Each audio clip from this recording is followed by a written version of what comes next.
വളരെ ഗൗരവകരമായ മലയോര മേഖലയിലെ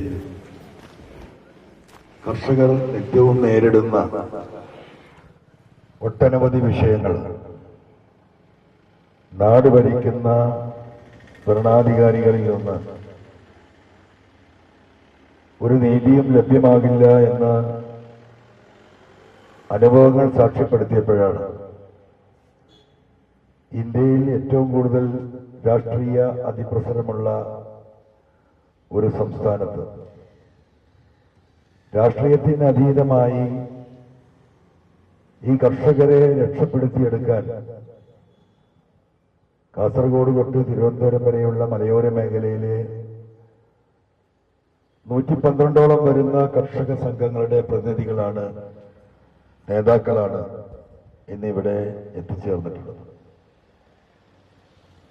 യോഗത്തിന്റെ വലിപ്പം അല്ല ഇവിടുത്തെ വിഷയം. ഈ മറയൂരിൽ ഇത്രയധികം ഉത്തരവാദിത്തപ്പെട്ട നേതാക്കന്മാർ എത്തിച്ചേർന്നിട്ടുണ്ടെങ്കിൽ അതിന് കൃത്യമായ ധാരണയും ആശയവും ഉണ്ട് എന്നാണ് നമ്മൾ ആദ്യം മനസ്സിലാക്കേണ്ടത്.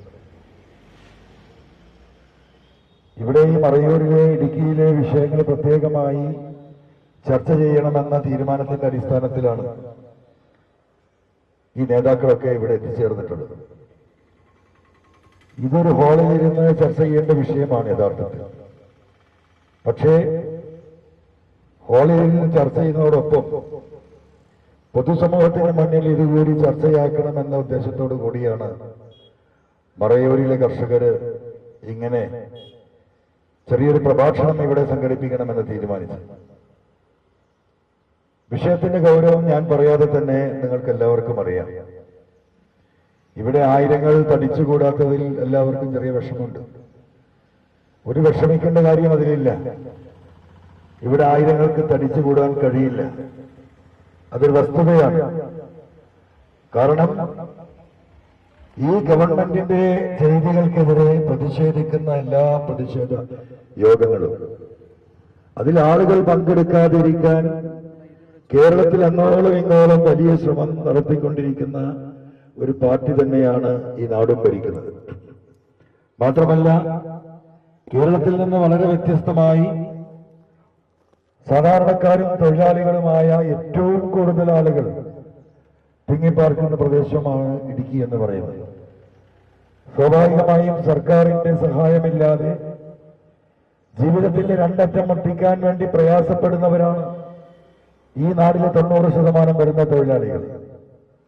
ആ തൊഴിലാളികളുടെ മുന്നിൽ ഈ പറയുന്ന ഭരണപക്ഷത്തിന്റെ നേതാക്കന്മാരുടെ കണ്ണുരുട്ടലിന് മുന്നിൽ നിസ്സഹായരായി മാറി നിൽക്കാൻ മാത്രമേ അവർക്ക് സാധിക്കൂ എന്ന് നിരവധിയായ അനുഭവങ്ങൾ കേരള രാഷ്ട്രീയത്തിൽ നമ്മൾ കണ്ടുകൊണ്ടിരിക്കുകയാണ്. പ്രത്യേകിച്ചും ഈ തോട്ടം തൊഴിലാളി മേഖല, ഈ കാർഷിക മേഖല നമുക്കറിയാം.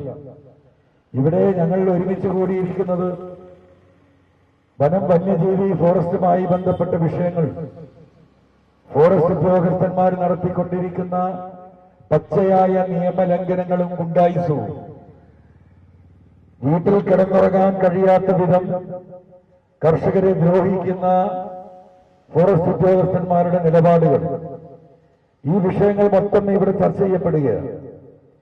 ഇതിവിടെ ചർച്ച ചെയ്യപ്പെടുമ്പോൾ ഏറ്റവും പ്രസക്തമായിട്ടുള്ളത്, നമുക്കറിയാം, ഭരണകക്ഷി കഴിഞ്ഞ കുറെ കാലങ്ങളായി ശ്രമിച്ചുകൊണ്ടിരിക്കുന്നത് ഡിവൈഡ് ആൻഡ് റൂളാണ്.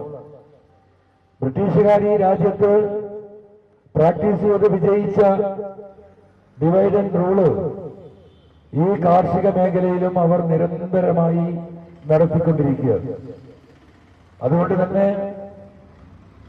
നമ്മുടെ രാജ്യത്തെ പ്രധാന രാഷ്ട്രീയ പാർട്ടികൾ കർഷക ജനത അനുഭവിക്കുന്ന ഈ വിഷയങ്ങളിൽ അവരുടെ ഉത്തരവാദിത്തങ്ങൾ കാലാകാലമായി പൂർണ്ണമായി നിർവഹിക്കാതെയും ഇത്തരം വിഷയങ്ങളിൽ അവരെടുത്ത ഉദാസീന നിലപാടുകളുടെ ഭാഗമായിട്ടാണ് ഈ കർഷക സംഘടനകൾ ഒരു സ്വയം രക്ഷ എന്ന നിലക്ക് പഞ്ചായത്ത് അടിസ്ഥാനത്തിലും നിയോജക മണ്ഡല അടിസ്ഥാനത്തിലും ജനങ്ങൾ രാഷ്ട്രീയത്തിനപ്പുറം ഇവിടെ ഒരുമിച്ച് ചേർന്നിട്ടുള്ളത്.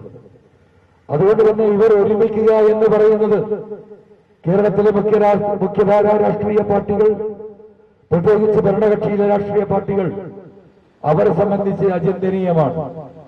ഒരു നിലക്കുള്ള യോജിപ്പും ഐക്യവും ഈ രാഷ്ട്രീയ സംഘടനകളുടെ ഇടയിൽ ഉണ്ടാകരുത് എന്ന് ആഗ്രഹിച്ചുകൊണ്ടാണ് അവർ പലതരത്തിലുള്ള ചരടുവലികളും നടത്തിക്കൊണ്ടിരിക്കുന്നത്.